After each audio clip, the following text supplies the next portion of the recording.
अस्सलाम वालेकुम students, welcome back to अपना टीचर.com। आज हम स्टार्ट करने जा रहे हैं नया टॉपिक जिसका नाम है methods of preservation of audit working papers.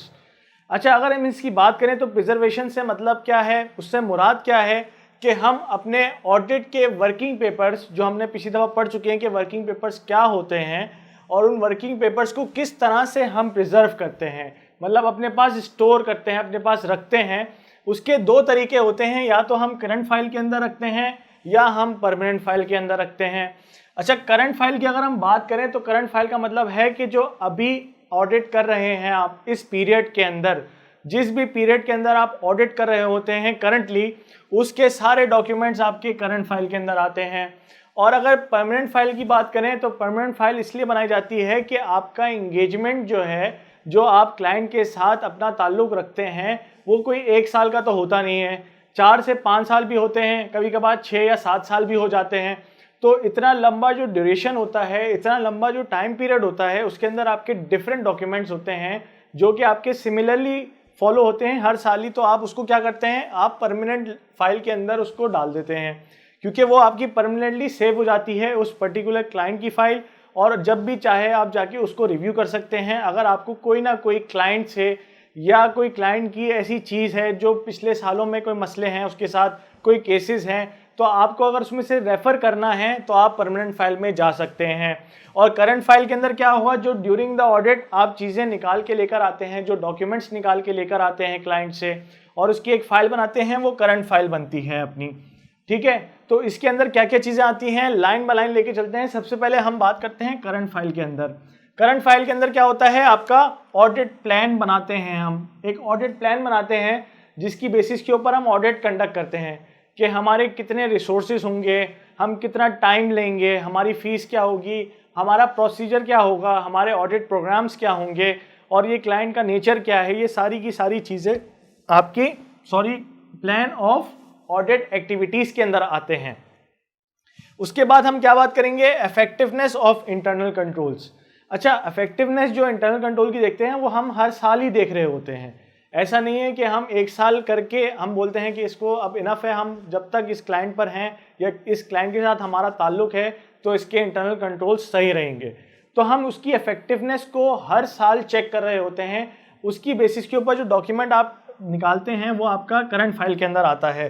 तो दूसरी चीज़ क्या हो गई, आपकी इफेक्टिवनेस चेक करने के लिए इंटरनल कंट्रोल की जो भी आप डॉक्यूमेंट लोगे, जो भी आप टेस्ट ऑफ कंट्रोल परफॉर्म करोगे, जो भी आप उसके कंट्रोल्स को चेक करोगे, उसके अंदर जो पर्टिकुलर डॉक्यूमेंट होगा वो आप इस करंट फाइल में दिखाओगे। उसके बाद आप प्रिपरेशन ऑफ ऑडिट प्रोग्राम्स करते हैं। ऑडिट प्रोग्राम की अगर हम बात करें तो पिछली वीडियो में मैंने ऑडिट प्रोग्राम को काफ़ी डिटेल में समझाया है। मैं आपको एक ओवरव्यू देता हूं कि ऑडिट प्रोग्राम के अंदर आपके वो प्रोसीजर्स होते हैं जो आपको क्लाइंट पे जाके परफॉर्म करने हैं, line by line, head bye head. उसके अंदर मसला ये होता है, हेड बाय हेड के अंदर क्या मसला होता है कि हेड की हेड आपको उस प्रोसीजर को, उस पर्टिकुलर प्रोसीजर को अप्लाई करना है। वो किस तरह से अप्लाई करना है, ट्रेडिंग कंपनी के लिए, मैन्युफैक्चरिंग कंपनी के लिए, वो सारी की सारी चीज़ें आपकी ऑडिट प्रोग्राम के अंदर आ जाती हैं। तो इसका मतलब क्या है कि जो उसकी प्रिपरेशन आप बनाते हो वो आप करंट फाइल के अंदर भी शो कराते हैं, और इन फ्यूचर जब आप रिव्यू कर रहे होते हो फाइल, तब भी ऑडिट प्रोग्राम्स उस वक्त मौजूद होते हैं। तो क्या हो गया बेटा, तीसरी चीज़ क्या हो गई, प्रिपरेशन ऑफ ऑडिट प्रोग्राम्स, वो भी आपकी करंट फाइल के अंदर जाते हैं। अच्छा, रिकॉर्डिंग ऑफ मिनट्स की बात करें तो मिनट्स आपके लिए कोई थोड़ा सा नया वर्ड है, वो मैं आपको बता देता हूँ कि मिनट्स का मतलब क्या होता है।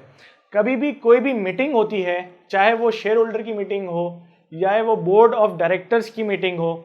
शेयर होल्डर की मीटिंग से मुराद एजीएम है, एनुअल जनरल मीटिंग। एजीएम क्या होती है, जो शेयर होल्डर्स होते हैं जिन्होंने शेयर परचेज किए होते हैं बिजनेस के, वो आते हैं हर साल, वो एक जगह पे बैठते हैं, मीटिंग कंडक्ट करते हैं, उसमें बिजनेस के सारे अफेयर्स को डिस्कस किया जाता है।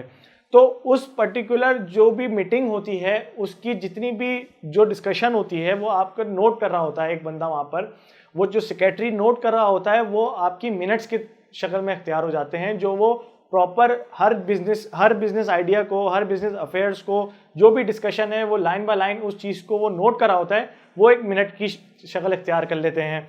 इसी तरह से अगर हम बोर्ड ऑफ डायरेक्टर्स की बात करें तो जो डायरेक्टर्स होते हैं, जो मैनेजमेंट संभालते हैं कंपनी की, उसके अंदर भी क्या होता है कि वो डिस्कशन कर रहे होते हैं, अपनी कुछ मीटिंग्स होती हैं, कुछ उनके मामलात होते हैं जो वो देख रहे होते हैं।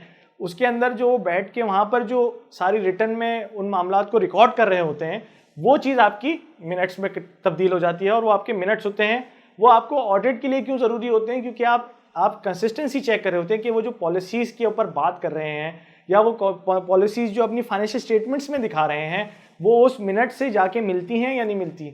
ऐसा तो नहीं है कि वो उससे बिल्कुल उलट हैं या कॉन्ट्रेरिली हैं, मतलब उसके बिल्कुल खिलाफ हैं, उसको सपोर्ट नहीं कर रही। तो ये चीज़ आपकी मिनट्स होती हैं, और उसकी रिकॉर्डिंग्स को भी हम करंट फाइल में करते हैं, क्योंकि हर साल मीटिंग कंडक्ट होती हैं, और हर साल या हर साल के अंदर 2 दफ़ा भी मीटिंग होती है, बोर्ड ऑफ डायरेक्टर्स की भी डिफरेंट मीटिंग्स होती हैं, तो वो आप करंट फाइल के अंदर ही आप उसमें डालोगे। उसके बाद क्या होगा, आपका परमानेंट फाइल की बात करते हैं। करंट फाइल तो आपको काफ़ी हद तक समझ में आ गया होगा। हम परमानेंट फाइल की तरफ अगर जाएँ तो सबसे पहले क्या बात की है, एंगेजमेंट लेटर। अच्छा, एंगेजमेंट लेटर यहाँ पर क्यों आता है? एक सवाल बनता है कि एंगेजमेंट लेटर यहाँ पर क्यों आएगा। देखिए, एंगेजमेंट लेटर हर दफ़ा नहीं जाता किसी क्लाइंट को, हर साल नहीं जाता। वजह क्या होती है कि आप एक दफ़ा एक चीज़ के ऊपर एग्री कर लेते हैं, एक टर्म्स के ऊपर एग्री कर लेते हैं, तो वो चीज़ आपकी चेंज नहीं होती अनटिल अनलेस उसके अंदर कोई सिग्निफिकेंट चेंज आ जाए, कोई बहुत बड़ा चेंज आ जाए अगर उस लेटर के अंदर, उस एंगेजमेंट लेटर के अंदर, तब तक वो लेटर वैसा का वैसे ही रहता है। तो आप उसको परमानेंट फाइल में एक एज अ रेफरेंस के तौर पे रखते हैं कि हमारे इससे ये रिलेशन था, हमारे इससे ये टर्म्स थे, ये सारे मामला थे, वो हमने रिकॉर्ड कर लिए हैं एट इनिशियल पॉइंट पे, और वो परमानेंट फाइल के अंदर आपका मौजूद रहता है फॉर रेफरेंसिंग। दूसरी बात करें तो complete information about the client business. अच्छा, जब हम बिजनेस देख रहे होते हैं, किसी भी क्लाइंट को या किसी भी ऑर्गेनाइजेशन का बिजनेस देख रहे होते हैं, तो उसकी इंफॉर्मेशन हम पहले ही उसकी ले लेते हैं कि उसका रिस्क कितना है, उसका नेचर क्या है, वो ट्रेडिंग पर्पस है, मैन्युफैक्चरिंग पर्पस है, उसके अंदर रिस्क कितना है, ये सारी की सारी चीज़ें असेसमेंट हम शुरू में ही कर लेते हैं जब हम पहली दफ़ा एंगेजमेंट कर रहे होते हैं। पहली दफ़ा उससे मुलाकात करके जब उसका ऑडिट कर रहे होते हैं, तो उसी वक्त सारी इंफॉर्मेशन हम जमा कर लेते हैं, और वो भी परमानेंट फाइल में रख लेते हैं, ताकि इन फ्यूचर कभी अगर ज़रूरत पड़े कि उस पर्टिकुलर बिजनेस के बारे में जानना चाहें तो हम उससे रेफ़र कर सकें। क्योंकि हर साल वो बिज़नेस तो चेंज नहीं करेगा, अपना बिजनेस तो उसका वही रन होगा जो उसका चलता हुआ आ रहा है सालों साल तक। तो ये चीज़ तो आपकी परमानेंट फाइल में ही जाएगी, क्योंकि ये आपकी कंटिन्यूसली चेंज नहीं हो रही। तो आप दूसरी बात क्या कह सकते हैं, इन अदर वर्ड्स अगर मैं आपको समझाना चाहूँ दो चीज़ों को, तो करंट फाइल में क्या होगा, जो चीज़ अपडेट होती रहती है बार बार, जो डॉक्यूमेंट्स बार बार अपडेट होता रहेगा हर साल, वो आपका करंट फाइल के अंदर आएगा। और जो आपका अपडेट होगा एट वंस या कभी कभार, या वो हो भी ना अपडेट, तो वो चीज़ आपकी परमानेंट फाइल के अंदर आ जाएगी। उसके आगे अगर हम बात करें तो डिटर्मिनेशन ऑफ रेशियोज़ हैं। रेशियोज़ आपने अकाउंटिंग में पढ़े होंगे कि फाइनेंशियल रेशियो होते हैं, उसके अंदर आपने क्विक रेशियो, करंट रेशियो वगैरह पढ़े होंगे। तो ये बेसिक जो सारे रेशियोज़ होते हैं, इसकी भी कैलकुलेशन, इसकी भी डिटर्मिनेशन उस पर्टिकुलर क्लाइंट के ऊपर, उस पर्टिकुलर बिजनेस के ऊपर भी हम परमानेंट फाइल के अंदर जाते हैं। क्योंकि जाहिर सी बात है कि उसकी जो डायमेंशंस होती हैं, उसकी जो चीज़ें हैं, उसका जो बिजनेस रन हो रहा होता है, वो चेंज नहीं होता इतनी जल्दी। वो एक कंसिस्टेंटली एक पैटर्न के ऊपर बिजनेस चल रहा होता है उनका। तो उसके रेशियोज़ की डिटर्मिनेशन भी हम परमानेंट फाइल के अंदर ही रखते हैं, क्योंकि हम उसको बार बार चेंज नहीं करते। सबसे आखिरी बात जो मैं करना चाहूँगा वो है verification of bank arrangement. Bank से अरेंजमेंट की बात करें तो इसके अंदर लोन अरेंजमेंट भी हो सकता है, कोई गारंटी भी हो सकती है, कोई मॉर्गेजेस भी हो सकते हैं, बहुत डिफरेंट चीज़ें बैंक अरेंजमेंट के अंदर आती हैं। तो बैंक अरेंजमेंट आपका हर साल नहीं होता, हर साल उसकी पेमेंट तो ज़रूर होती होगी, इंटरेस्ट तो देते होंगे, लेकिन एक अरेंजमेंट आपका 5 साल होता है, 10 साल टर्म का होता है।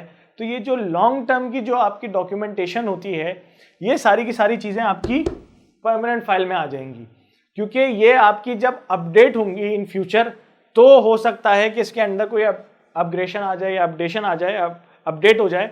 लेकिन वैसे आमतौर पे उसका जो लीगल इम्पैक्ट होता है या जो अरेंजमेंट होता है, जो उस डॉक्यूमेंट का पर्टिकुलर जो आपने एग्रीमेंट किया होता है उनके साथ, वो 5 साल या 10 साल तक तो चलता ही चलता है। बिजनेसेस के अंदर 20 सालों तक भी चलता है।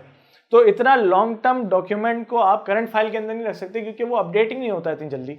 वो अपडेट होता है किसी भी अगर डिस्प्यूट होता है या कोई ऐसी हैवी लॉस हो जाए आपको, आप अरेंजमेंट नहीं कर पा रहे हो पूरी, तो उसके अंदर फिर कोई चीज़ अमेंडमेंट हो सकती है, वरना उसके अलावा कोई अमेंडमेंट नहीं हो सकती।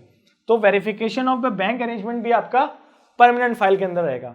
तो इन शॉर्ट अगर मैं बताना चाहूँ तो करंट फाइल और परमानेंट फाइल में फ़र्क ये होता है कि करंट फाइल में हर साल जो अपग्रेड होती रहती हैं, हर डॉक्यूमेंट जो अपग्रेड हो रहा होता है वो सारा का सारा डॉक्यूमेंट आपका करंट फाइल में जाएगा।